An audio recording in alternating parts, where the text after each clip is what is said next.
Good and gracious God, we come before you with hearts and minds open to learn more about the teachings of the faith, teachings related specifically to euthanasia tonight. May we leave here tonight filled with the gift of your Holy Spirit from the knowledge that we acquire, so that we go out and be the disciples that you ask us to be, defending life from the womb to the tomb. We ask all this through Christ our Lord. Amen. Amen. In the name of the Father, Son, and Holy Spirit. All right, thank you, Deacon Joe, and thanks for coming tonight. I see some new faces. So I'm Dr. Peter Colosi, and this is my parish. I go here, St. Thomas More, and I'm a professor of philosophy at Salve Regina University in Newport, and one of my areas of specialization is medical ethics from a Catholic perspective. And we are doing this monthly, well, some months we might skip, but monthly talk series sponsored by the Pro-Life Committee here to talk about the life issues. We have, that's one of the pillars of the Pro-Life Committee here is education. And this is our third talk. And the first one was just about charity and clarity, how to have a conversation about touchy topics in a respectful way. And the last month's talk was about the meaning of suffering from a Catholic perspective. And this is the first week where we're actually going to dive into one of the life issues. And it's actually providentially quite timely because just a couple days ago, they reintroduced again, like they do every year, this Lila, Manfield, Sapinsley Compassionate Care Act to legalize physician-assisted suicide in Rhode Island. And it always gets introduced every year and discussed and then tabled. So it hasn't ever been legalized in this state yet, but they still try. And so tonight's talk, it's called Catholic Wisdom on Suffering, Dying, and Death versus, it says MAiD, so medical aid in dying. That's what the people who are in favor of euthanasia and physician-assisted suicide like to call it now. And I'll talk about that, why they call it that tonight. So there's 3 points that I want to go over tonight. One is just basic Catholic moral teaching on euthanasia, and I wrote PAS there, so it means physician-assisted suicide. What is the basic Catholic teaching on that topic? And then I do want to talk about the bill itself. I don't know how many people actually read these bills, but when you read them, it's kind of surprising what's in there. And I can't go through the whole thing tonight, but I'm just going to show you a few parts of it that you might be like, that's in the bill? Okay. And I think if people knew some of the things that were in there, we might have more people understanding why it should not be legalized. And then at the end, I have a few slides of images, mostly from the Middle Ages, very beautiful images, about a Catholic tradition called Ars Moriendi, which means the art of dying. And we'll talk about that, because we can make the arguments, and we should make the arguments in the first part of the talk, about why this is wrong. But we also need to kind of restore a Catholic ethos around death and dying, which used to be a rich part of Catholic tradition, and is very beautiful. And if we could bring it back, that would go a long way towards helping people understand why euthanasia is immoral. They wouldn't even want it. And I'll try to make that point at the end of the talk. Okay, so there's a foundational question here. Is the sick or dying person placed at the center of attention? Or is the sick or dying person abandoned, isolated, and ignored? That's a fundamental question. We'll come back to it throughout the talk. Okay. And this second point, maybe we have kind of a death-averse culture now where we do isolate, abandon, hide away the sick and the dying. It didn't used to be like that. So St. Mother Teresa of Calcutta said, if we have no peace, it is because we have forgotten that we belong to one another. So we all depend on and need each other. And we are all vulnerable. Some people who are sick and dying, obviously they're more vulnerable than other people. But we all are vulnerable in the sense that we need each other for all sorts of things in life. And God set it up that way. It's a reflection of the Trinity, a communion of three persons in love. That's why we are so dependent on each other. And there's this beautiful Bible verse, which is quoted in the Declaration on Euthanasia. So for each of these monthly talks, I'm picking one document, official document from the church. And for this month, it was the Declaration on Euthanasia, which was written in 1980 by the Magisterium, by the Congregation for the Doctrine of the Faith, 1980, because a lot of people had questions about euthanasia, in large part because, one of the reasons why this comes up so much, and you can understand it, is because medical technology has advanced so much that people rightly have a fear of dying connected to all sorts of machines and tubes and so forth, which just didn't exist in the past. Okay, so it makes people it raises a bunch of new questions, which we're going to look at. But one of the scripture verses in the Declaration on Euthanasia, which explains very succinctly church teaching on this matter, says, "As you did it to one of the least of these my brethren, you did it to me." And that's connected with when I was hungry, you fed me, when I was in jail, you visited me, and so forth. Not to be flippant, but just to make the point, it never says, when I was sick, you killed me. It's not one of the ones. And there's a reason for that. It's not loving to do euthanasia. Okay, there's two basic causes or ways that people die. One is a natural death. So people die a natural death of old age, of illness, of organ failure, of disease, of injuries, or a true accident. Those are all, you probably think of more. Those are all ways that people die a natural death. And then the other way people die is by being killed. One person killing another person, or someone killing themselves, which is suicide. Two basic ways. Natural death, being killed on purpose. In the Declaration on Euthanasia, it says, "No one can make an attempt on the life of an innocent person without opposing God's love for that person." So, any killing of an innocent person is, by definition, the opposite of love. That's the main point I want to bring out tonight. So, euthanasia and physician-assisted suicide. So I'm saying both sides. So there's one side that is, we'll call one side the pro-life side. So that will be this Catholic view that I'm presenting tonight, but it's also anybody, whatever their religion is. And you might have noticed if you read the document, it says in there, there's all sorts of people from religions and no religions who agree with this idea that euthanasia is immoral, intrinsically immoral. So the pro-life side is just all the people who think we should never kill someone to end their pain, and we should never legalize that. That's the pro-life side, okay? And the other side is the people who think, and they call themselves the pro-choice side, and I'll call them that, but later in the talk I'm going to critique that term. Okay. And those are the people who think sometimes it's justified, or you can kill people if they ask you to, if they're sick, and it should be legalized. So those are the two sides. And the first point I want to make is both sides agree on the point that euthanasia and physician-assisted suicide, or what they now call medical aid in dying, is killing. It's killing somebody. That's what you're doing. You're giving someone an overdose who's alive to make them be dead because you want their suffering to stop. Now, sometimes I give this talk at audiences that aren't in a Catholic setting, and sometimes I've gotten yelled at for saying it's killing. And I was trying to figure out why that happens.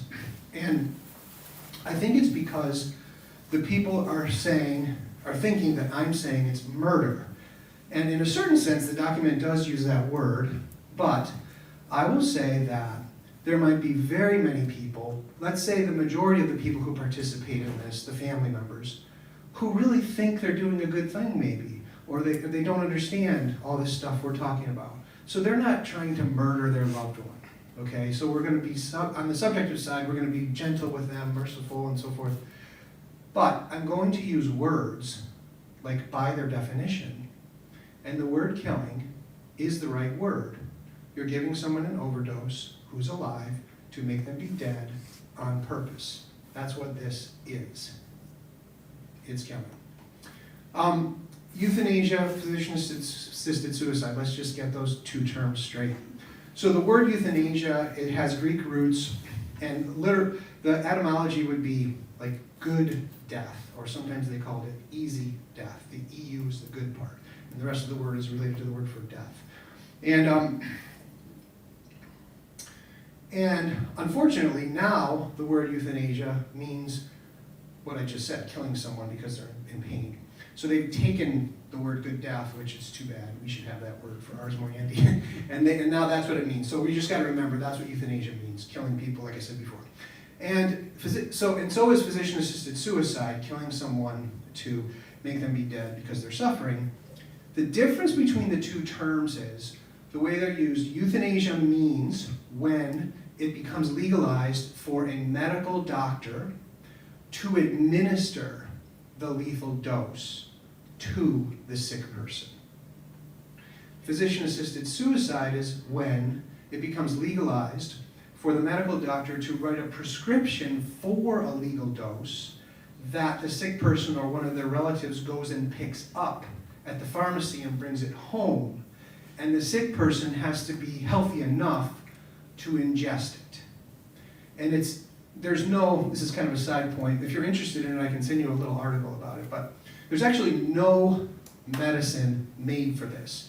There's a few different recipes. They're mostly barbiturates, and there's a few other things. It's about 100 pills, and the people have to open each one and put it in this kind of sweet, milky substance, and then drink it. And it doesn't always go well, which you would think it would when you watch the news about this. And you can see lots of stories of people gagging or taking 24 hours or needing their stomachs pumped. But okay, so that's the difference between those terms. And the other thing about this is, in America, that's a little bit old, that document from the USCCB, but it's really helpful.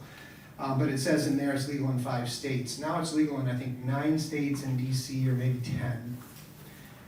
In America, whenever we legalize this, we always only legalize it as physician-assisted suicide. But there's many jurisdictions, like the most famous are Holland and Belgium, but many others, including Canada, which might surprise a lot of Americans, where euthanasia is legalized, where the doctors can administer the lethal dose. And whenever euthanasia is legalized, they also always legalize physician-assisted suicide. And in America, we only legalize that one. I'm not sure why. I think it might have to do with the fact that we're so addicted to suing each other that it's just easier for doctors not to have to think about potential malpractice suits if the people are taking it at home and they're not administering it. Okay. So the two sides disagree because the pro-life side says killing a person because they're sick is always morally wrong. It's never justified. But the pro-euthanasia or the pro-choice side says killing a person because they're sick is not always wrong. Sometimes it's justified. They even say sometimes it's morally obligatory. And I think I have this next point coming up on a future slide, but let's just say it now. That word justified. There are types of killing in Catholic teaching, in Catholic tradition for the whole history of the church, that are justified. The 3 most common examples that you learn about are just war, self-defense, and capital punishment. And now we're leaning against capital punishment, but those 3 are examples of justified killings when the criteria are met. If self-defense, just war, or capital punishment ever has to happen, it's tragic, it's sad, it's not nice. We pray, you don't want that to happen. But the thing that's never justified is killing innocent people. And that is what euthanasia is. Those other 3 are killing people because they're bad. This is killing people because they're sick. Okay. There are actually 3 types of this. One is voluntary physician-assisted suicide or euthanasia. And that's when the patient asks to be killed. They're sick, they can still talk, they ask to be killed. That's what this bill is trying to legalize. And that's what always gets legalized first. Then there's non-voluntary euthanasia. This is when the patient has not indicated, like in an end-of-life document or to any relatives, that they desire to be euthanized or not, and they can't speak for themselves. And then if a doctor decides to euthanize such a person, that's called non-voluntary. And that is legal in some jurisdictions, like in Holland, certain categories of people, doctors can just decide to euthanize them. And then there's involuntary euthanasia, which is when the patient is euthanized against his or her own will or their caregiver's will. And you might be like, well, isn't that just straight up murder? And it is, but it happens. And maybe you've heard about these cases of like Charlie Gard, these little boys in England who were sick and their parents and their caregivers just wanted to bring them home and care for them. And the British government just forced them to not be allowed to and took away all their, and I'll talk about Terry Shaw in a minute, which I think fits into this category of involuntary euthanasia. We're primarily here tonight talking about voluntary euthanasia, which is what this bill is about. So, a definition of euthanasia and physician-assisted suicide. And maybe since I had medical aid and dying up there, and I can't remember if I have a slide coming up on it or not, let me just, since I defined the term euthanasia and I defined the term physician-assisted suicide, let's just define and talk a little bit about this term medical aid in dying. And some people change the acronym to medical assistance in dying. And that shift from calling it physician-assisted suicide to MAiD is something that the pro-choice side decided to do because they realized through data and research and just talking to people that if you call it suicide, they lose support. Those words, homicide, suicide, genocide, that side in the end, uccidere, it means to kill from Latin. And so there's this word kill built into it, and people don't like that word. And so they switched it to medical aid or assistance in dying for public relations reasons, you could say. However, it's not medical aid in dying. That's what we do with Ars Moriendi. It's medical aid in killing. So it's a euphemism, medical aid in dying. It's a little bit dishonest, I would say, or hiding what they know they're doing for political reasons. Okay, the definition. So both physician-assisted, from now on I'll probably say physician-assisted suicide, but it also means MAiD, the way they use it. So, definition. An action or omission which of itself, the moral object, and by intention causes death in order that suffering may be eliminated. So I said that before, but what it means now is, so your intention is, I want to kill this person to stop their suffering. That's your goal. Now you have to pick something to do it. That's called the moral object. So in this case, it's finding a way to administer an overdose. So you have a goal, and then you got to do an action to make it happen. That action is called the moral object. So, examples of these two ways to commit this, what I just defined, namely euthanasia by action or euthanasia by omission. Both of those fit the definition I just gave. You might recognize these two people. On the top is Brittany Menard.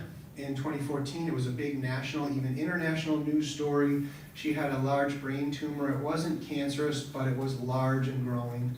And she lived in California where this was not yet legal. But in Oregon, Oregon was the first state that legalized it in America, first in 1994, and then they made it even more legal in 1997. And so her husband, she was married, she was only 29 years old, and her mother agreed with her desire to do this. And the whole country, a lot of people were talking about it. A student of mine at the time, I wasn't teaching here then, had actually the same brain tumor. He's still alive. And he wrote an open letter to her, and Time magazine online actually picked up his letter and published it. But a lot of people were begging her not to do it and saying she could still have a good life and so forth. But anyway, sadly, she went to Oregon with her husband and mother and got the prescription and drank it and That is euthanasia by action. You do something. You ingest an overdose.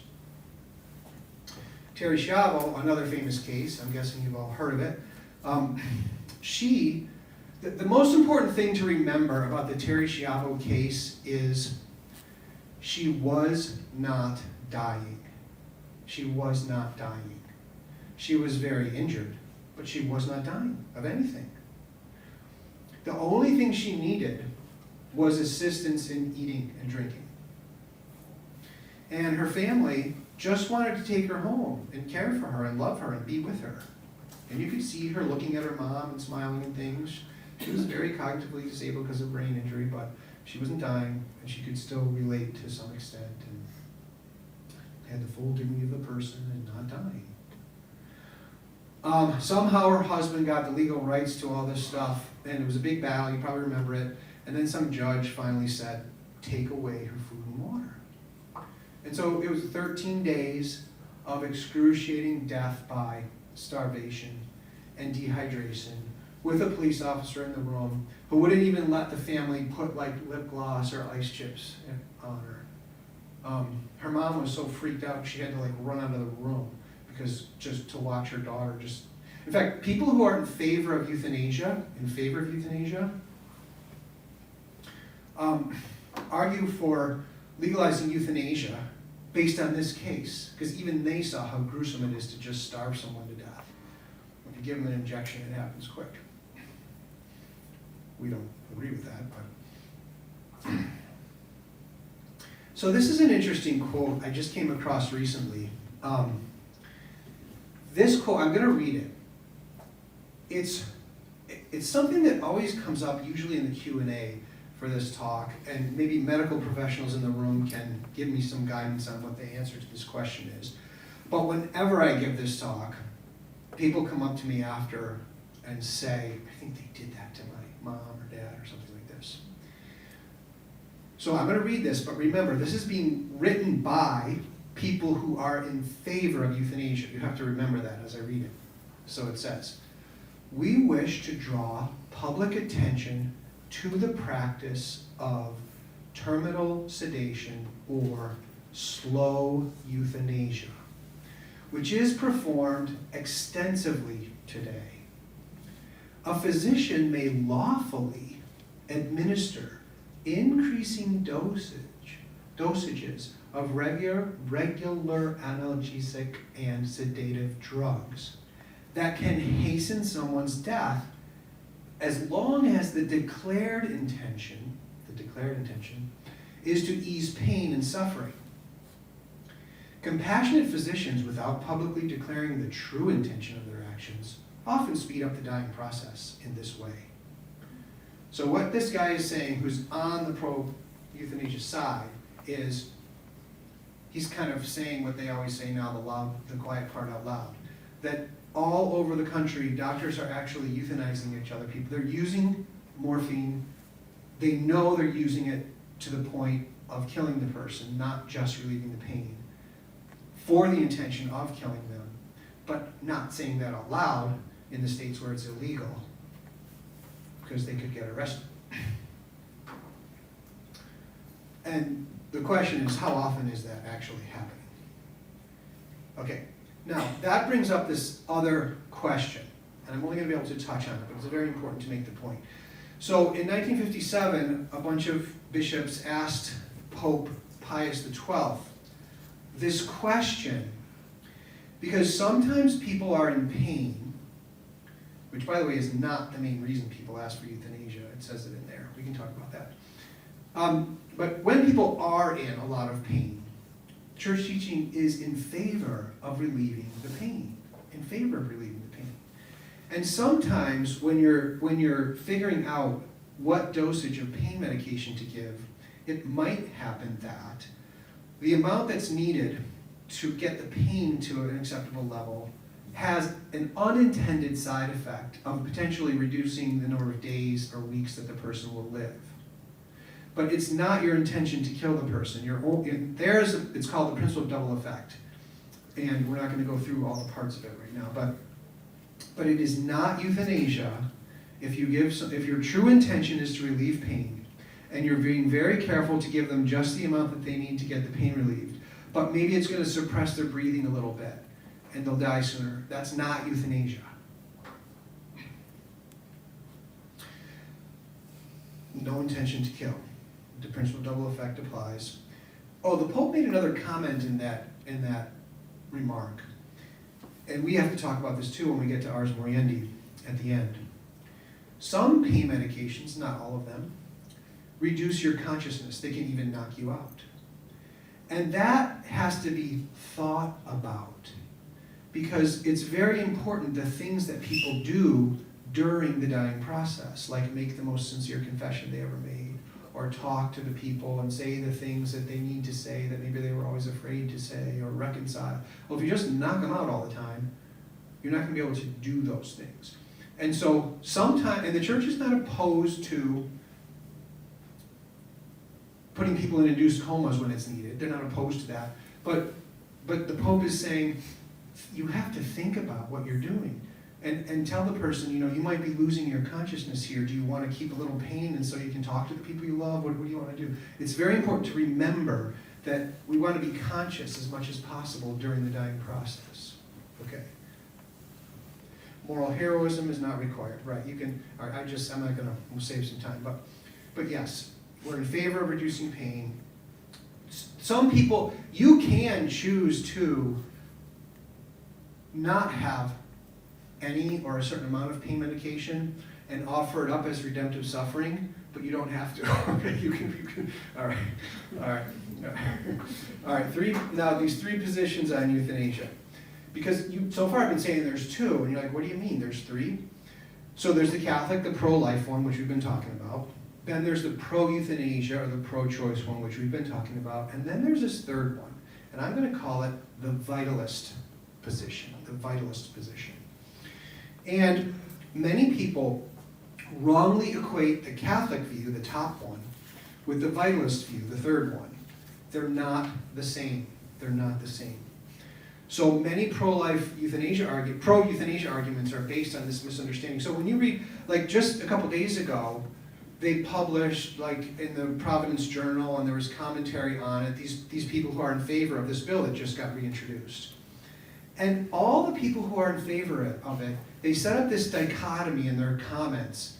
Either you're going to get euthanasia, or you're going to be screaming in excruciating pain. Those are your options, so we better be in favor of euthanasia. That's what all the comments say. And some of them are based on people. They say, I saw my mother die in lots of pain, and that's probably true. But those aren't the only two options. We can, and you'll see as we go through it, but one I already said, solution to that is, we are in favor of pain medications. And sadly, it's been shown that in jurisdictions where euthanasia becomes legalized, research dollars into palliative care goes down.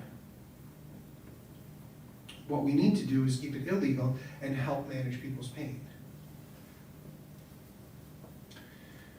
And then the other answer to that false dichotomy is, it is morally acceptable, according to Catholic teaching, to refrain from or cease medical intervention, because Catholics are not vitalists. So what that means is, other people think, or many people think, wrongly, that the Catholic view is, you have to do everything all the time, all machines, all tubes, all pounding, and it's not the Catholic view.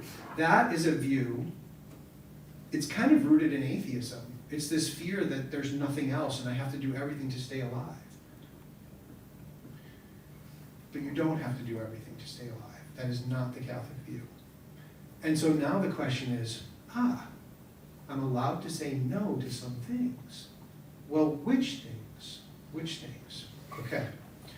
So there's this distinction between extraordinary treatment and ordinary care.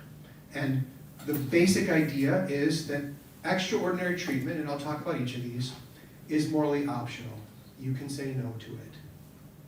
I'm dying now, I don't need all that stuff. And what we're going to call ordinary care is morally obligatory. You can't say no to that. So we'll do them one at a time. So extraordinary treatment is optional. And just to show you that this is really what the church says from the Catechism, a direct quote, discontinuing medical procedures that are burdensome, dangerous, extraordinary, or disproportionate to the expected outcome can be legitimate. You can discontinue them or not even start them. It is the refusal of overzealous treatment. And that's a problem. You know, I teach every summer. I'm coming up on my 14th summer here with a group of medical doctors from an organization called the Catholic Medical Association. We do a 1-week kind of intensive retreat, mostly lecturing and discussions, but it's also a retreat with Catholic medical students from all over the country who go to the different medical schools. It's very beautiful because we get about 50 of them together every summer, and it's a real sign of hope because they pray. You know, they're going to mass every morning and they're praying and they want to be pro-life doctors. And at this week-long event, they get to see they're not alone. There's other people like them, including the doctors, and they usually keep in touch with us, you know, as the years go by, and they help each other get through medical school and so forth. So I spend a lot of time with these doctors, and yeah, some of them will say they feel almost just as guilty about certain things. Many of the doctors who I teach with weren't always practicing as Catholics. They've had conversions in their life, and some have been practicing as Catholics their whole life. But they'll share the different stories, and sometimes they'll share about overtreating. Like there's a lung doctor I work with a lot, and he talks about these, I think, what do they call them, steel lungs or whatever. He said how long he's kept people alive, and he kind of has a guilty conscience. Like at some point, okay, so now, because of the advances of medical technology, we have this danger of over-treatment or vitalism, okay?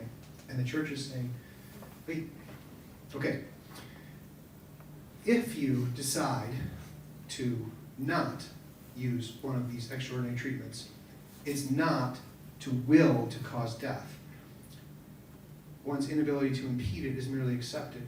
Maybe we should call it something like, so we can distinguish it from euthanasia, saying I don't want that extraordinary treatment is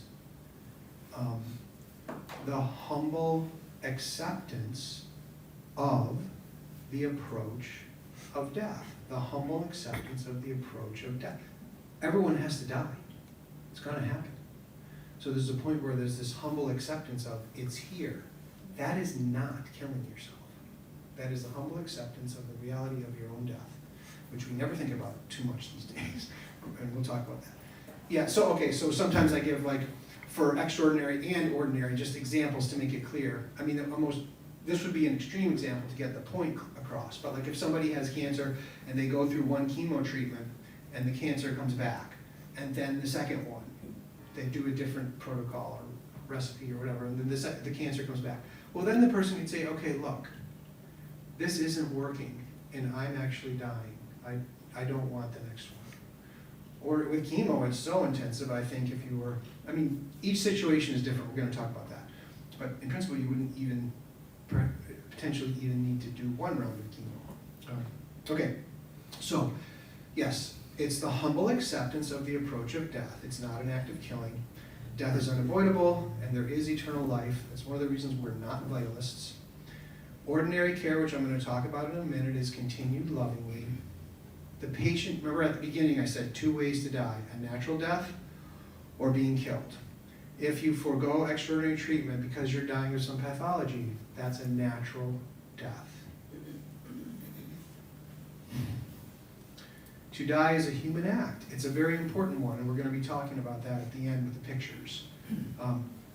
Some writers say that your death is the most important thing you're going to do in your whole life. Maybe it's not the most important, but it's probably one of the top 3 or 5. And there's a reason I say that, okay? All right, I said this already. Okay, this one's about the decision, and I'll talk about this some more. But the decision to forego extraordinary treatment, the church never says, here's the list of things, we will tell you which ones you have to, no. The church says, you get to decide. You and your family can decide. And now you might think, that sounds like moral relativism. It means I can just pick what's extraordinary? No. And I'm going to talk about why in a minute. There's a careful discernment process to actually really check, if something is extraordinary or ordinary. You can figure it out. Some cases it's a little trickier, but the idea is you are sincerely trying to discern if something is an extraordinary treatment or an ordinary care. And you're doing your best, and your intention is not to kill yourself, and find out, when you're actually dying and which treatment is too burdensome. And the reason why the church says it's your choice, and the reason why it's not moral relativism, is because each situation is different. So an extraordinary treatment for one person in one situation wouldn't be for another person in another situation. It might be ordinary. So you have to sincerely, based on all, if someone wants to live according to Catholic teaching on this, then when they're in this situation, the idea would be to think about all this and do your best to sincerely go by this and figure out if something's extraordinary or ordinary. And then if it's extraordinary, then you got a second decision to make. Because some people, it's morally optional. So let's say there's an extraordinary treatment which is going to be very burdensome, but it would give the person 3 weeks. Whereas if they say no, which is acceptable, according to this, it would give them 4 days. And someone who's traveling from far away is someone who they really want to talk to before they die. Well, that person could say, I want this extraordinary treatment. It's optional. You can have it or not have it. It's your choice. That's what the church says. We're not vitalists. So if anyone tells you the church says you have to do all those things, it's not true. You can tell them the distinction between extraordinary and ordinary. Okay. And you have to explain, and they'll say, oh, then you're in favor of euthanasia? No. Saying no to extraordinary treatment is not killing yourself. It's the humble acceptance of the approach of your own death, which is actually happening. Okay. Ordinary care. That one, the church says, is morally obligatory. Even if death is thought imminent, the ordinary care owed to a sick person cannot be legitimately interrupted. And I'm going to try to explain why here. Such treatments are those that offer a reasonable hope of benefit without excessive burdens. Right, and there, okay, that's the same thing about extra. So now, okay, so I've given this talk and kind of revamped it a bunch of times for a long time. And early on, people started asking me, can you give me a list of ordinary care so I know what they are? And my answer was always, well, no, because every situation is unique. But I kept getting that question so much, I made a list. All right? So I'm going to give you the list, and then I'm going to kind of qualify it so you can see. Okay, so nutrition and hydration, that's ordinary care. If someone's body is assimilating food and water, and you don't give it to them, they're going to die of dehydration and starvation. And there was a big debate in the church about whether artificial nutrition and hydration is ordinary care or is it intrinsically extraordinary.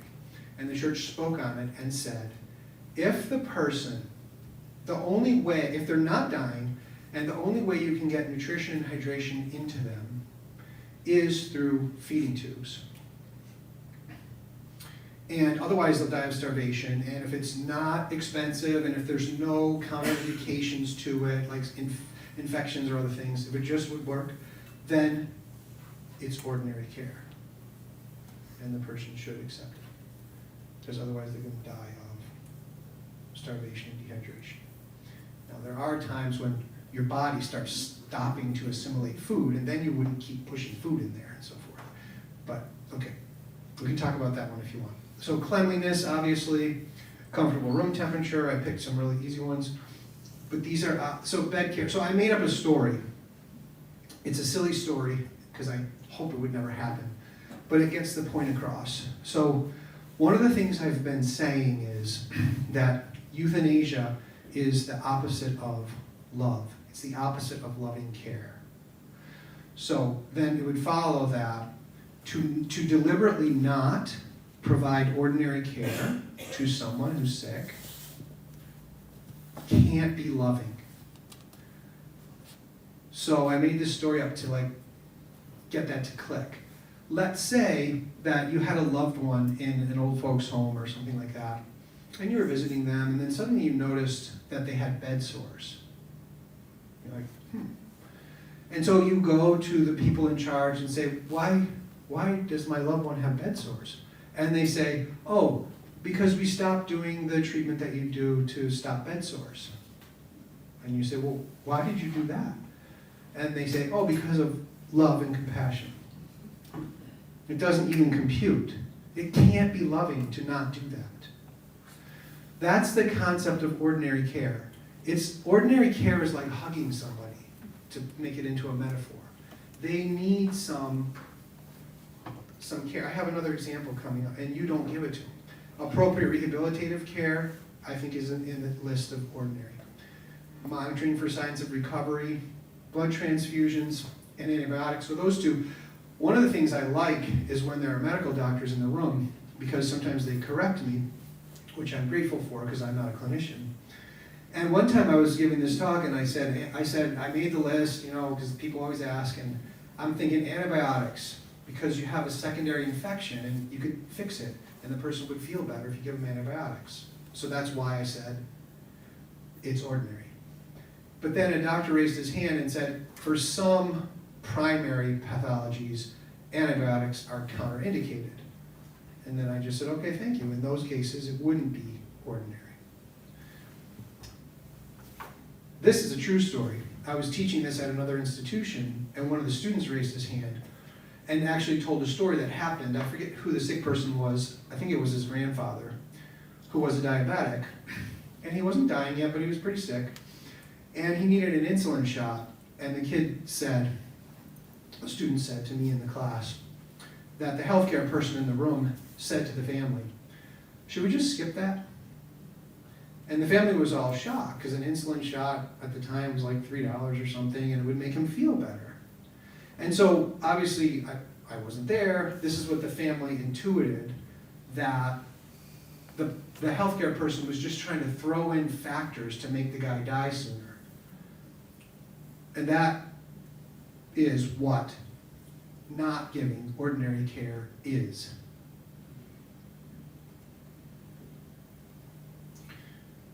Some forms in cases of assisted breathing are ordinary care. Obviously, if someone's deeply intubated and they're dying of serious things, then comes a time when intubation is also extraordinary. But the other extreme would be someone is perfectly fine, but they need oxygen. And if you take it out, they're going to suffocate. So, and then there's a range in between there where you got to figure out maybe some assisted breathing where it is on there. But palliative care, I already talked about pain medications. And then the most important thing of ordinary care is loving the person and being with them and through their, and we're going to talk about that. So here's an important clarification. Just check the time here. When death is near, it is sometimes difficult to discern the difference between extraordinary and ordinary. It's sometimes hard to figure it out. The intention is not difficult to figure out. You can know if you're trying to kill somebody. Okay, so but to figure out if it's ordinary or extraordinary, sometimes that's hard to figure out.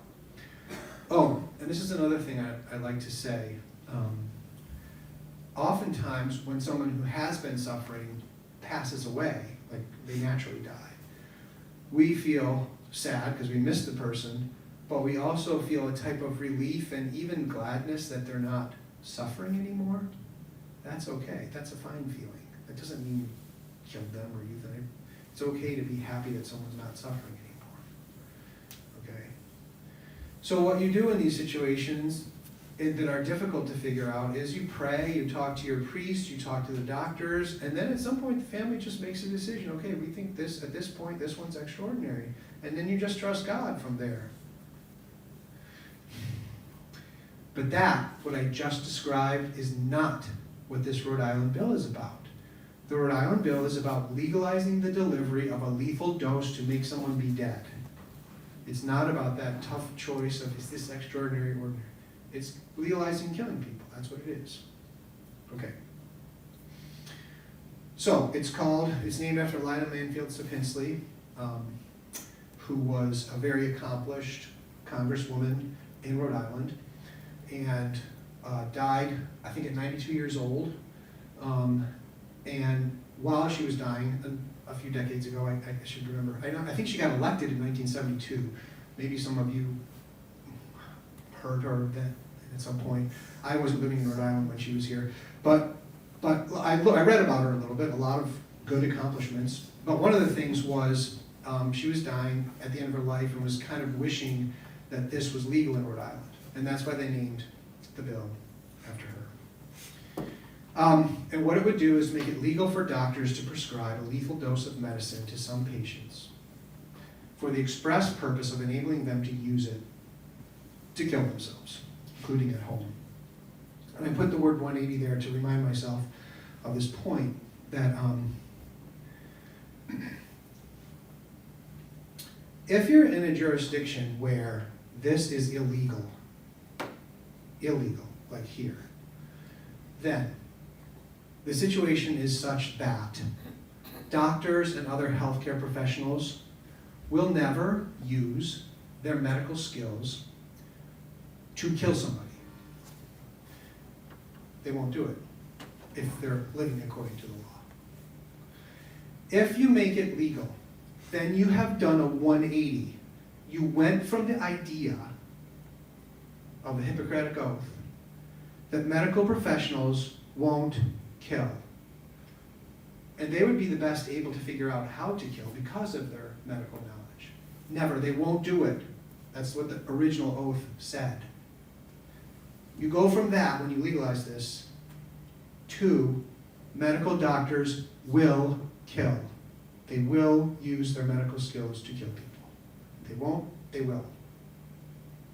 That's why, and maybe I'll say this now, because I'm running out a little bit of time. I want to have room for Q&A, but that's why if you read the bill, so the first part of it has all the restrictions. So whenever they want to legalize it in a place where it's illegal still, they have to load it up with tons of restrictions, so it makes it seem like it's only going to happen to like 2 people in 10 years.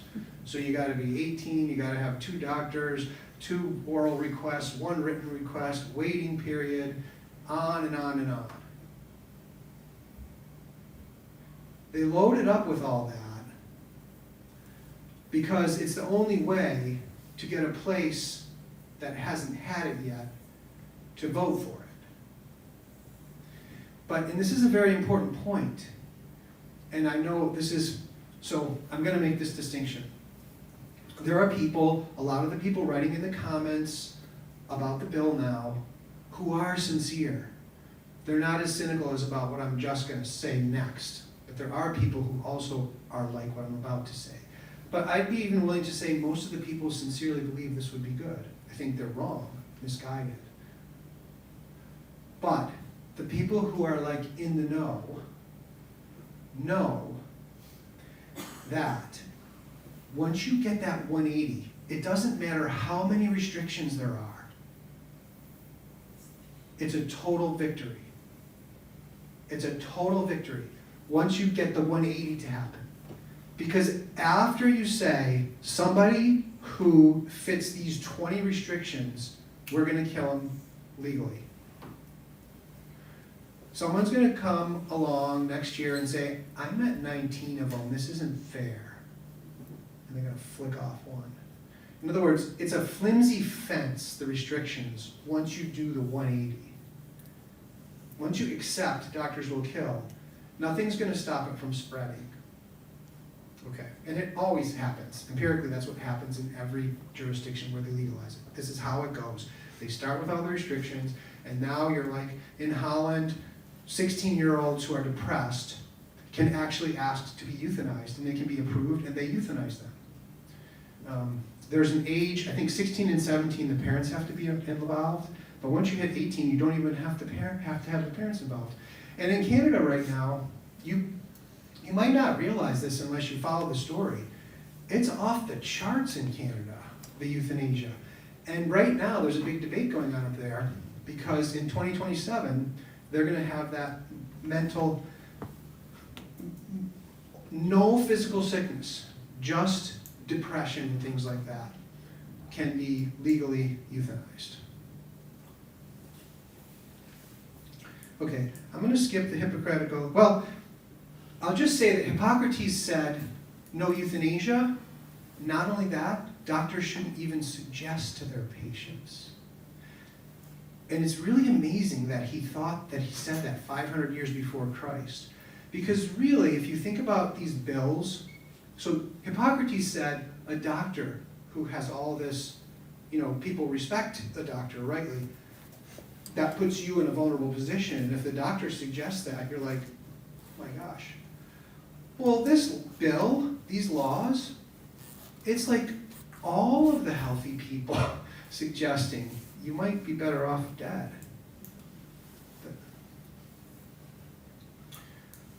Okay, now, I told you I was going to tell you a couple parts about this bill that are really surprising if you read it. So I already said the first part is all the restrictions. And I have those coming up in a few slides, but I'm going to skip them because I already talked about them. But most of the bill, or I forget what percentage, but it's like somewhere between 40 and 60% of the bill, is gerrymandering language so that people who participate in this don't get arrested under homicide laws that are already on the books. That's what most of the bill is. So it says here, this is from the bill. Action taken in accordance with this chapter shall not be construed for any purpose to constitute suicide, assisted suicide, mercy killing, or homicide under the law. The clause under the law is important here. With this, a distinction is created between real and legal meanings of to kill. Real and legal, okay? So if you go up to somebody who's, let's say they're just suicidal, not this stuff, and they say, I'm suicidal. Can you help me kill myself? And you help them. That's illegal. Okay. Okay. All right. A physician shall not be subject to any, this is part of the bill, shall not be subject to any civil or criminal liability or professional disciplinary action if the physician prescribes to a patient with a terminal condition medication to be self-administered for the purpose of hastening the patient's death.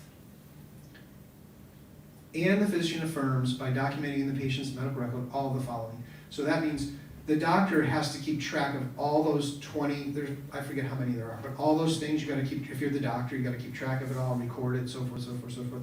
So this is saying, part of the bill is saying, if he or she does all this stuff that it says in here, and then gives them the prescription for the express purpose of them taking it home to ingest it to die, he won't be punished. He won't be arrested. That's what it says in the bill. And so you're like, geez, why is that like the most first sentence of the whole bill practically? Why? Why? One, remember how at the beginning I read that comment from the pro-euthanasia group that said, hey, actually, secretly, doctors are doing this all the time. They're just not telling what their intention is, remember? This line in the bill is going to make it so they can say their intention out loud, finally, and not get in trouble. Their intention to kill the patient. So that's one reason. To legalize making explicit the intention to kill. And then, the other reason, and this is what I wanted to show you some of these things, is because of other Rhode Island laws. So if you think about law, just law, and you ask yourself, why are there laws? The answer why there are laws is because some things are immoral. You sometimes hear that thing, you can't legislate morality. That's like the dumbest sentence ever said. Pretty much every single law is legislation of morality. Why is homicide illegal? Because it's immoral to kill people. That's why. Why is stealing illegal? Because it's immoral to steal from people. For all of human history, until the day before yesterday, human beings have thought that killing innocent people is immoral.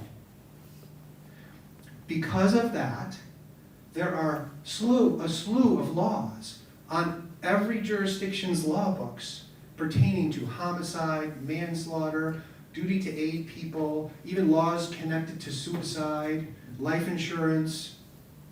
It's because killing the innocent is immoral.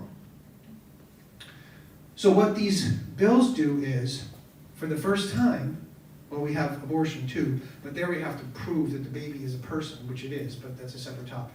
But here, everybody knows that the person in the bed is a human person.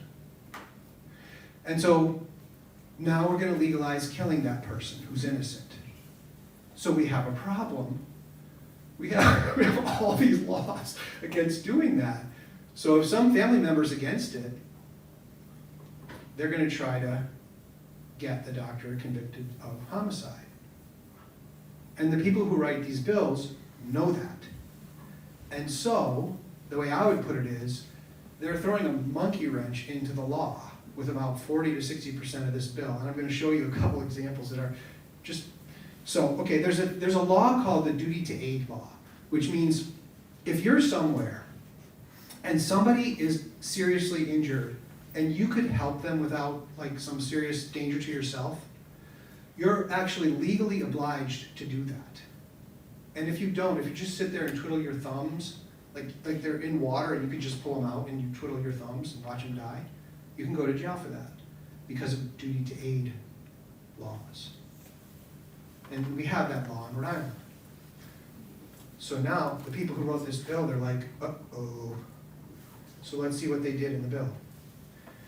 A patient with a terminal condition, I'm sorry for laughing, I think some of these are funny. A patient with a terminal condition who self-administers a lethal dose of medication shall not be considered to be a person exposed to grave physical harm. So this person just drank poison and they're gagging in front of you. And this says you can't think of them as a person in grave physical harm, and then what?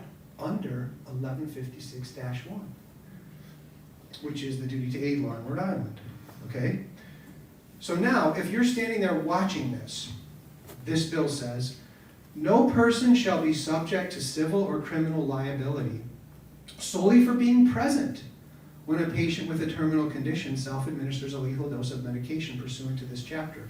So if they have the prescription and you're in their house and they drink it and you stand there and watch them, and their next door neighbor doesn't have a prescription and hasn't gone through all this and they drink it, and their best friend stands there and watches that, he's going to jail and you're not, according to this.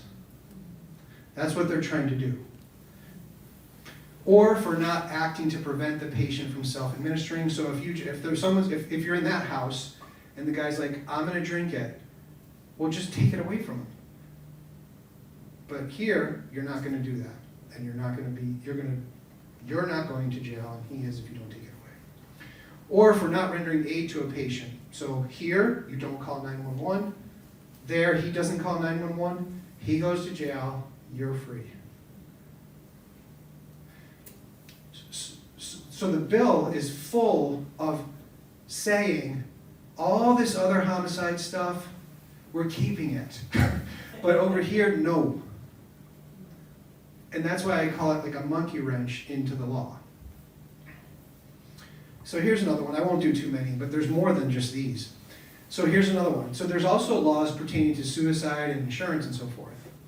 So a person and their beneficiaries shall not be denied benefits under any life insurance policy as defined in 27401 for actions taken in accordance with this chapter. And some of these other laws I haven't looked up yet, but the idea is that lots of life insurance policies have an exception in them that says we're not paying out if the person kills themselves.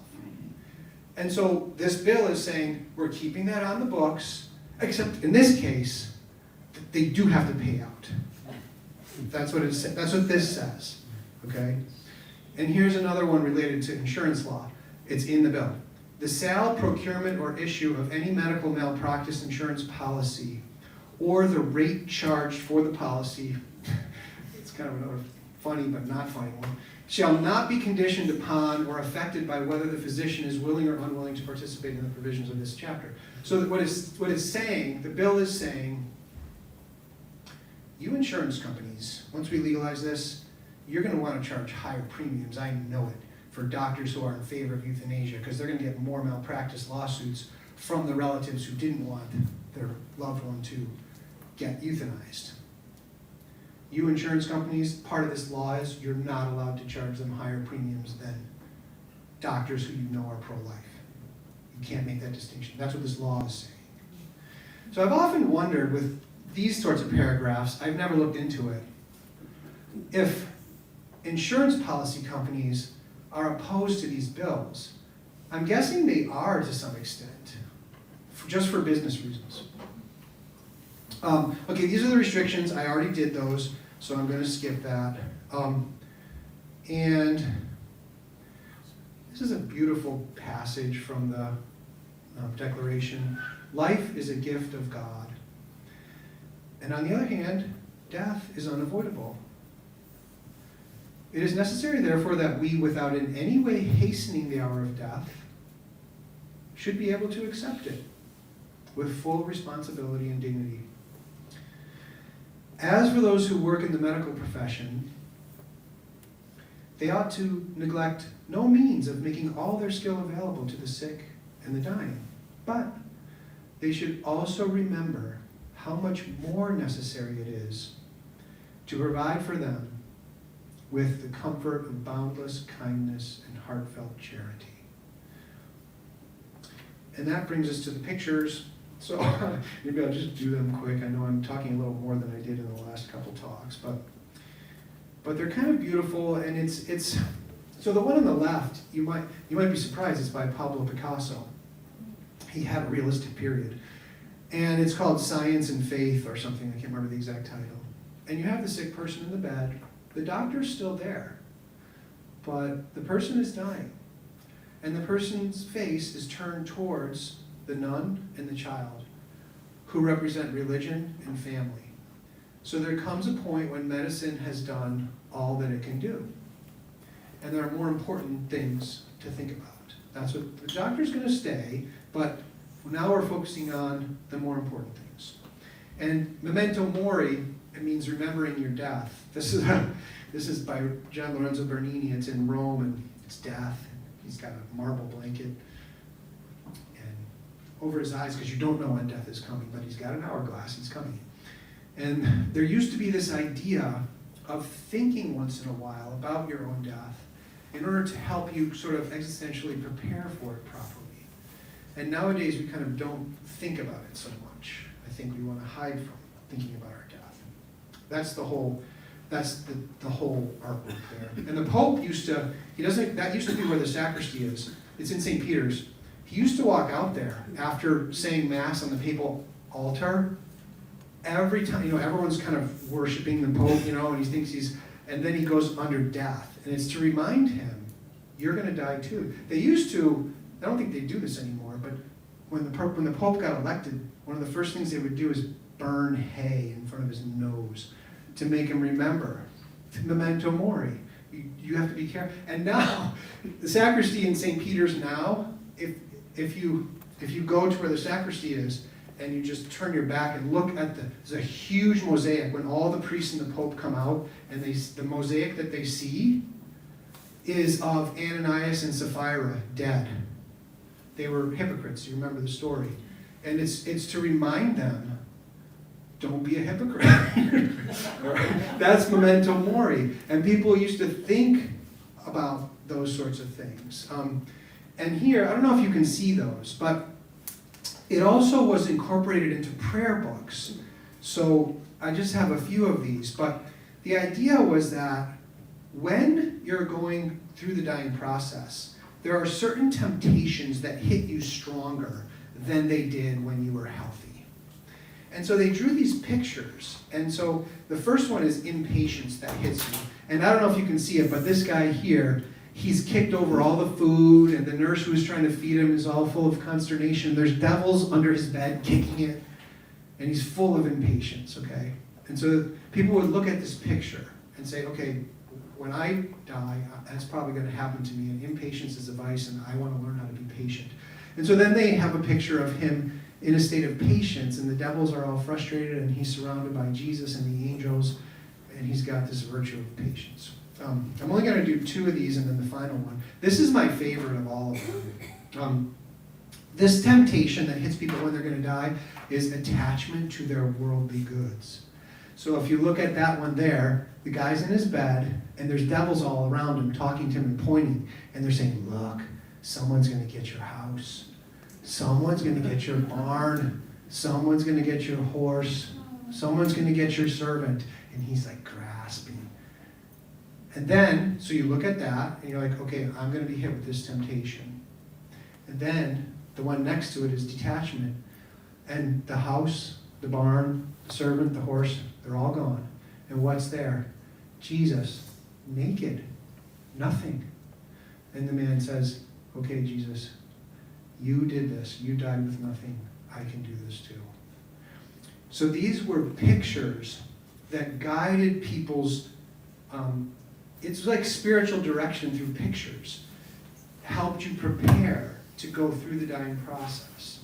And then the last one, I don't know if you can see it, but his mouth there, and there's an angel pulling a little body out, which is his soul. And the devils are all mad because he practiced the Ars Moriendi and saved his soul.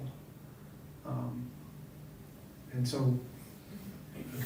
And then, I think there's just two more pictures. This is beautiful. And I think I showed this last month, but I love this one. Remember at the beginning I said, is the sick person at the center of attention, or are they ignored and isolated and tucked away? Well, in this painting, which was in a prayer book, the sick person is in the geographical center of the painting itself to make that point. And everyone, all the loved ones are around. So maybe his sisters or his cousin and his sister are holding his hand and touching his head. And he's got those two puffy pillows under his head representing comfort. And you have the priest in the foreground preparing the sacraments for him. And the woman there in black, some of these things you have to guess a little bit. Either it's a nun praying, or it might be his wife already dressed in mourning, praying for him. And then back to the right, you have two of his friends, probably making sure his will and his papers are in order. And back there in the corner, it looks to me like a doctor checking the man's urine sample.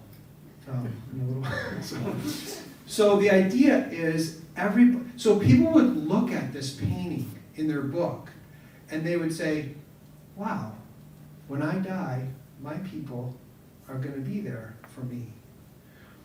If you ask people nowadays how they want to die, what do most people say? In their sleep, without knowing. There used to be a prayer that Catholics prayed regularly. O Lord, deliver me from a sudden death. People used to actually pray for the exact opposite of what everyone wants today. That's a sign of our death-averse culture. That's a sign that we've lost the concept of the Ars Moriendi. That's the sign, it's hard. No one's going to deny, like we said last week, suffering is real, or last month. But so much happens during that process, and you don't want to miss it. And euthanasia deletes it. And here's another, so I'm grateful, and I'm sure a lot of you are, for modern medicine. I've benefited from it, and I'm happy that I have. So this next slide, which is the last slide, is not a wholesale critique of modern medicine by any means, but it shows something about our culture that's different than that. People are alone in ugly buildings, holding metal bars, dying. And that's one of the reasons why they want euthanasia. It's not pain, it's loneliness, it's fear of being treated, overtreated, things like this. You can even check those boxes in Canada, they keep track of it. Lots of people check loneliness, why they pick euthanasia in Canada. Okay, thank you.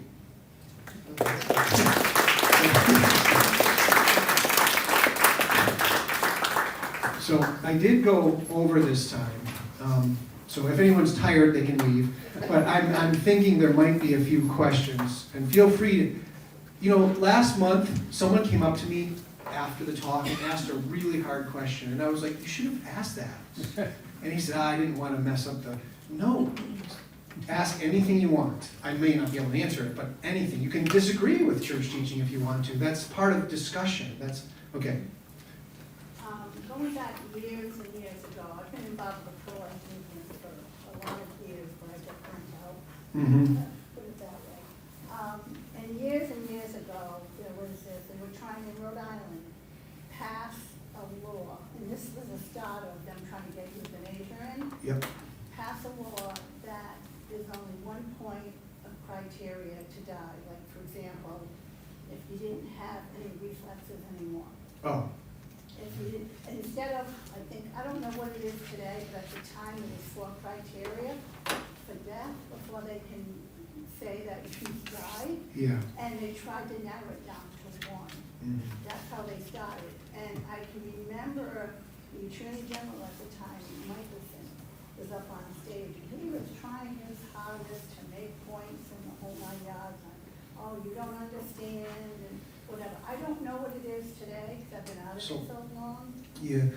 So that might be, I'm not sure exactly what you're talking about, and I will mention this right now, but it would have to be a separate whole talk. But there's another big discussion about what's called brain death. And that is certain clinical bedside tests that they do on people, and if they meet a few criteria, they pronounce them dead. That's a very new development. It started in 1968, and those people who are called brain dead, they have a normal body temperature, their hearts are beating fine, they can recover from fevers, all this sorts of stuff. I am opposed. I do not think brain dead people are dead. And I've written about it, but we can talk about that some other time, if you want to. That might have been what was going on. I was Yes. just thinking you might want to mention the connection with what you just said to organ donation. Right, that's the reason why. So the reason why, I guess part of the reason why I didn't mention it is because I don't really want to go down this path, right? I love talking about it. I just think it would be maybe too much for tonight. But to answer Kiki's point is that the reason why we switched from the traditional definition of, so you can't see when the soul leaves the body because the soul is immaterial. No one yet has invented a soulometer. Because of that, doctors have to look for signs of death to justify signing a death certificate. And it was always the heart stops beating, the breathing stops, and you wait a long time. Because sometimes people auto-resuscitate. That's how they always used to decide it. And then in 1968, they invented brain death, which I very briefly just mentioned. And it seems pretty obvious when you look at the history of it, that the reason they invented it was because if you wait for someone to be dead the original way, you can't make that heart work in someone else's body. It has to be beating up until the moment they cut it out. But if you cut someone's heart out who doesn't have a death certificate, you're going to jail for homicide. And so they said, let's make 2 ways to define death. The traditional way and this new way. We're going to call it brain death. At the beginning, they didn't even call it brain death. They just called it permanent coma, and they said they're dead. And so now they call it brain death, and there's a big debate, including within the Catholic Church. So there are some faithful Catholics, actually, like people who want to be faithful to the magisterium, who argue that brain death is death. And I disagree with them, and there's a whole bunch of people who disagree with them. And it's becoming more and more clear that it's not death. It's kind of obvious. If you took a 5-year-old in the room and showed him a corpse and showed him one of these brain dead people and said which one's alive, they would know. Kentucky, I don't know if you saw that in the news, like a week ago or 2 weeks ago. It was shocking to me and my friends who fight against brain death that this happened. They passed a law in Kentucky that says family members can order the hospital to stop a brain death diagnosis and organ donation if they just see something, like a finger move, or they're breathing, or their heart's beating. It's amazing that that actually happened. But yeah, that's why, to get organs. I would say they're cutting them out of people who are alive. And it's hard to say that. In fact, it's recorded, so we'll leave it. But like I said on the first night, I think, like life is messy, and most people, either themselves or a loved one, have participated in something immoral. Sometimes a serious immoral thing, like abortion or something. But God is merciful. He can forgive us. And that's the biggest thing he wants to do, is just forgive us.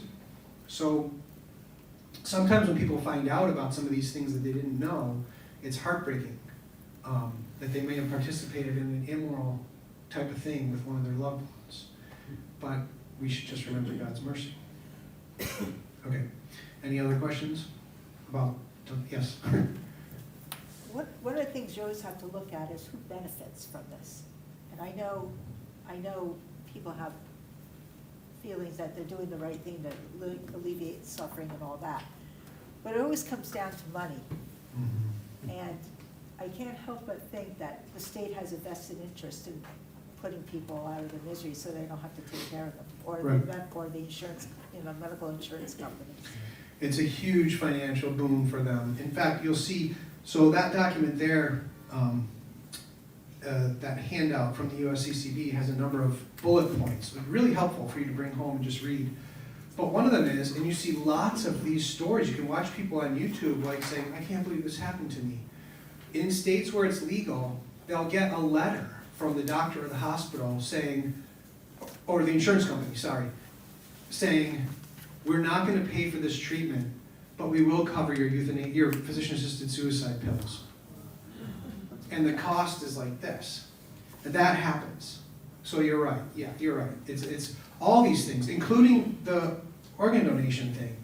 It's so much money. Like the amount of like cash flow, I think in one heart transplant, is like $1.7 million. None of it goes to the family. But okay, another question? Yes. I just want to mention, it seems to me that certainly over the last 2 to 3 generations, it was instilled in us, we tended to instill it in our children, well, I haven't, but this idea of not being a burden. Oh yeah. And I tell my children, I plan to be a burden, and it will, it's great character development for you. But I have this idea of not being, I rember hearing my parents say it, Jim's mother Right. saying, I don't want to be a burden to my children. Mm-hmm. And I tell my children, we're supposed to be a burden to one another, Right. because that's how we grow in Christ, Right. and I remember you said that also at the, it's very beautiful, you tell your kids, I'm gonna be a burden, you were a burden to me. You said that. But thank you for saying that because I forgot to say something. There's a flip side to that, which you know. So if I said I was gonna criticize the term pro-choice, that's what I forgot to do. So, and you just reminded me of it. So, the concept of pro-choice makes you think, oh, more freedom. I get more choices because it's legal or not, and I can pick whichever one I want. But if it's illegal, I can only pick one, so it's less freedom. But the truth of the matter is, legalizing euthanasia makes you less free, not more free. And the reason is what you just said. And actually, these two together. If you are in a jurisdiction where euthanasia is illegal, there are certain thoughts you're just never going to have. Like, maybe they want me to do this. Maybe I'm taking up resources. Maybe I'm a burden. Maybe I'm supposed to do this. That's the kind of thoughts someone is going to have in a place where it's legal. Those thoughts are like inherently coercive. And coercion is the opposite of freedom. And empirically, if you watch what happens in countries, it goes from, once you do the 180, it goes from the right to die to the duty to die. Those insurance companies, when they send those people those letters, they only do it in places where it's legal. What does that really say? You have a duty to die. Stop wasting our money.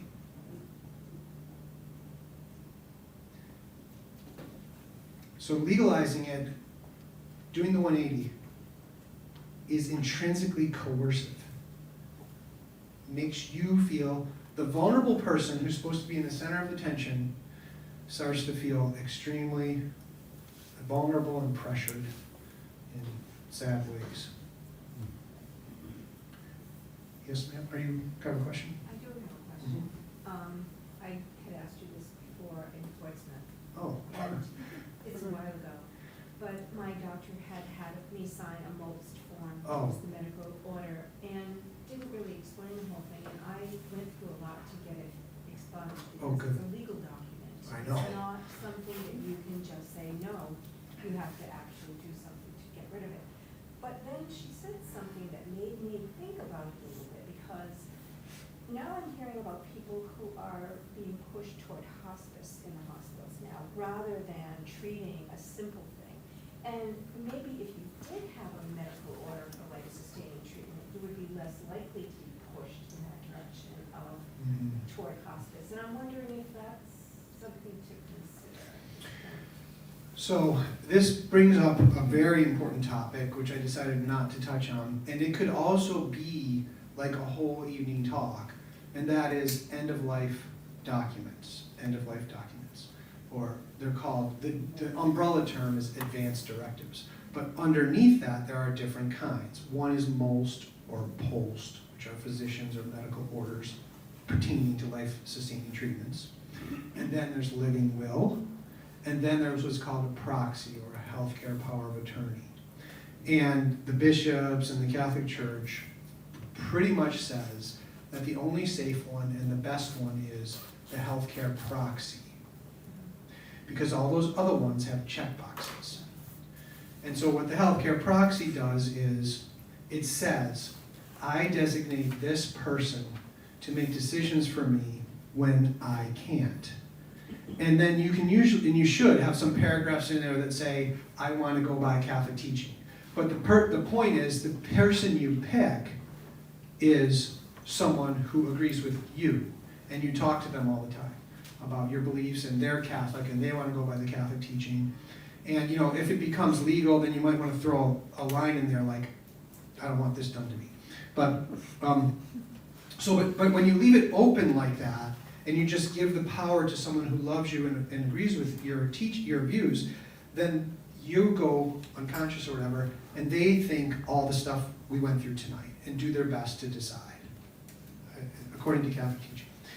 Now, if you sign one of these documents, and those two, living will and MOST, have some differences, as you pointed out, but the general problem with those is you're signing them when you're healthy, and you're checking boxes. And if you look at those carefully, you'll notice like the first option is no food and water, no intubate, no, and it's like, but you can't know that when you're healthy. When you're in the situation, you don't know. Especially if it's a MOST form, which gives all that legal power over to sometimes just an EMT on the side of the road, and they look at it, and it says, maybe it says no CPR. But in your current situation, that's exactly what you need. So with the MOST form, what I would recommend, and this is a friend of mine who gives a better talk on this topic than I do, but he always says, read it carefully and check the boxes that fit with Catholic teaching and don't sign it. Keep it in a drawer in your house. And it may, as you said, come in handy later. But don't give all that power to the medical people with a MOST form when you're healthy.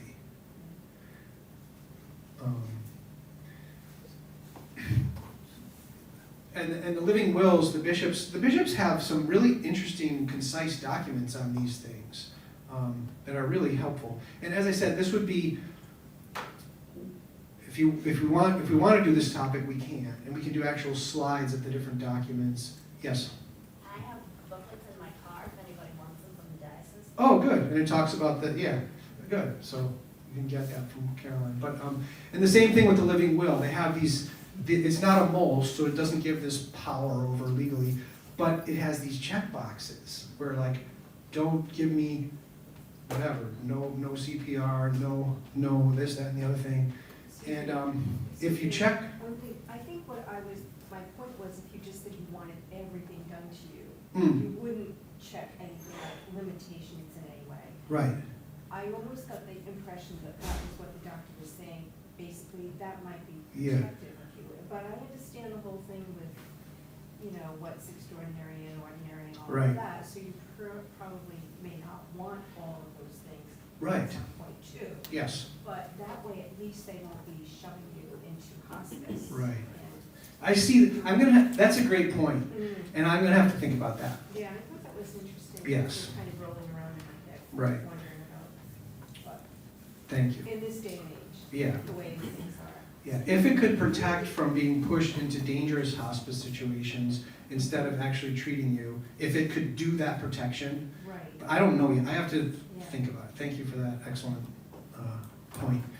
Which, by the way, brings up, a lot of times people ask, what about hospice? I would say, I think we need to have Catholic hospices that go by all these principles. Like, could you imagine if there was like a hospice which was rooted in a euthanasia way of thinking, and a hospice that was rooted in this, and then some pro-euthanasia person's mom got sick, and you said, hey, look what we have, where would they go? So we need, and some people do, like we have in Pawtucket here, the Little Sisters of the Poor, it's beautiful, they do this right, that their whole mission is no one should die alone, and so on and so forth. I have a friend who's an emergency room doctor, I went to college with him, and he's in a Bible study at his parish, it's in another state, and one of the members got really sick, and the wife of the husband didn't know what to do. And he just set up a little hospice, and the Bible study people just helped him until he went through a natural death. And my friend, after he did this, he was talking to me and saying, I wonder if this could be like a parish ministry, like hospice. And that's very imaginative, but wouldn't that be great if there was like every parish, it'd be hard, maybe you have to figure out how to manage it. But like, if every parish had some sort of, see, that's why I want to put Ars Moriendi at the end of the talk. We can do all the pro-life stuff and obey the catechism, but what we need is to restore this ethos of the true meaning of suffering and death and Ars Moriendi and so forth, and have all this comfort and people around and so forth. And if that could be restored into the minds and hearts of like people in the pews, then people would start coming up with things like my friend Mike did, and yes, Peg? But that is hospice. I mean, Well, yes, I work for hospice. It's to help people Right. live until they die, Right. not all about dying. right, And people do die at home comfortably. right, Everyone is afraid of the pain, etc. right, right, But hospice provides that. yes, And not hospice, completely, because the government's took a lot of the funding Not away. completely, but not all of them get you. not all, yeah, so you're right, so it's so hard I'm not trying to slam hospice, I'm saying that goes back to the question that those pro-euthanasia people put there. They said, oh, doctors are doing this all the time, but they're hiding it. I don't know how widespread that is. Hopefully it's not. But the idea would be to make sure it's not, because hospice is beautiful, like you say, and the idea would be to have a hospice, at least at Catholic churches, Catholic settings, that are imbued with actual full awareness of all this stuff. That would be the best. I just want to mention two things. One, because you mentioned the Hippocratic Oath. Yeah. most doctors in the last 50 years no longer take it as a credit. Right. And a lot of people aren't aware of that. They actually, it's even worse, they rewrite it. They write their own Right. code. Right. The other thing is, I've seen a lot of really wonderful things in hospice. Yes, that's good. But I have seen 2 cases of horror stories with hospice. Right. So One hospice, where a person was deliberately overdosed with morphine Right. and died within 30 seconds. Right. And another where they were sedated completely, and I demanded that they be unsedated and given that last half an hour to speak with their husband, which they did. Right. But I had to fight for that. Right. as a patient. right. But So, I've seen good things as well. Right. So, but it really depends sadly on the individual people that Right. you get in your home. Some of them are pro-life and wonderful, and some of them are not. right. I'm very grateful that And you Peg don't- said that. You know, and so said- you don't know, like, when this group comes into your home, like, do you ask them, are you Catholic, are you pro-life? What is the ideology that you're working with? And I would say most of them are beautiful, but I've seen 2 really, really bad situations. Right. And one, my friend was murdered right in front of me. Right, so there, that's exactly, I'm really grateful this happened. So hospice is wonderful, but the question is, in each specific one, what are the motivating principles? That's the question. I just lost my best friend Mhm. on Easter Sunday. I've been friends with her since I was 6 years old. And basically, she was in hospice. She had pancreatitis. And I went to see her the week before. When I got there, it was a Sunday. And basically, her husband said to me, she's just not, something's not right. She's kind of not responding to me. Well, she was already kind of going through where she didn't even know that was her husband anymore. She thought it was a nice guy taking care of her. So when I came in and I called her name, she immediately perked up. She remembers me, you know, and all this other. He said, well, I called the nurse because I'm so concerned. On a Sunday, she had a nurse every day. The nurse came in on Sunday and checked her, and then checked her meds. And she was on a pain medication that was working. But this particular nurse said, wait a minute, she's getting too much Morphine? morphine. Yeah. She's getting too much morphine. We should be cutting this down. That's why she's not responding. Right. And Yeah.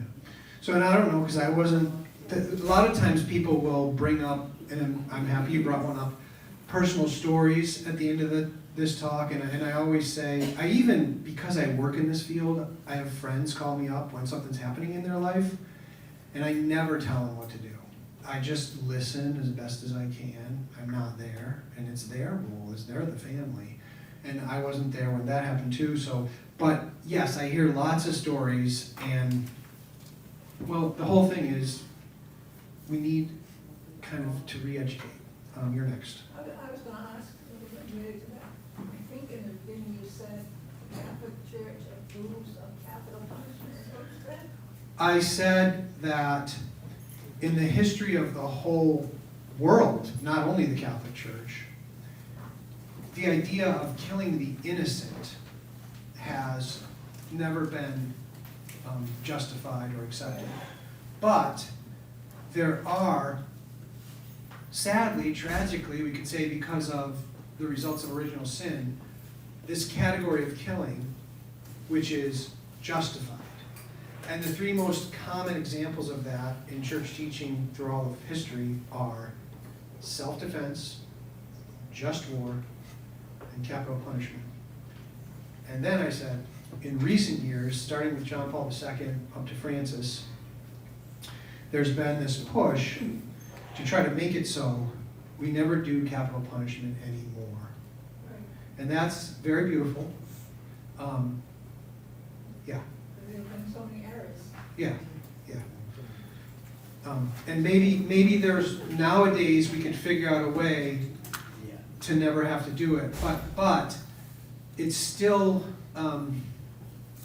there are criteria for capital punishment in church teaching through all of human history. So my only point for that was not to get into the capital punishment debate, but to say that this euthanasia stuff is unjustified killing. We're killing innocent people. There's no justification. That's why they stopped calling it suicide, assisted suicide.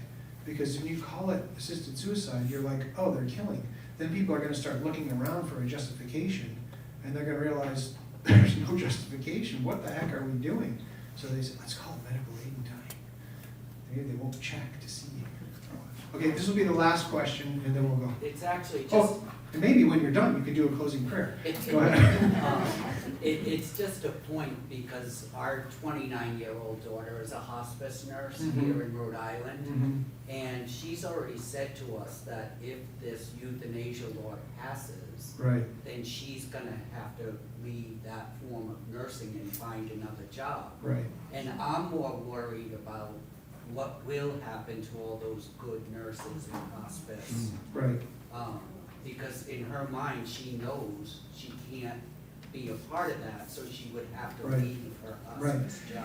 and what's interesting is, in the bill, they have these little conscience protection things, but those also tend to lose their force once it becomes legalized, and she'll be put under a lot of pressure to participate in it, yeah. Okay, do you wanna do a closing prayer? Deacon Joe? Thank you. Good and gracious God, we come before you thankful for this evening of learning, this evening of Dr. Colosi's knowledge of him sharing it with us so that we can become better educated to know what is truly right and best, not only for us, but all those we love. We pray that this knowledge infused in us tonight may be a source of encouragement and conviction for our hearts to always follow your divine plan. And we ask all this through Christ our Lord. Amen. Thank you. Thank you.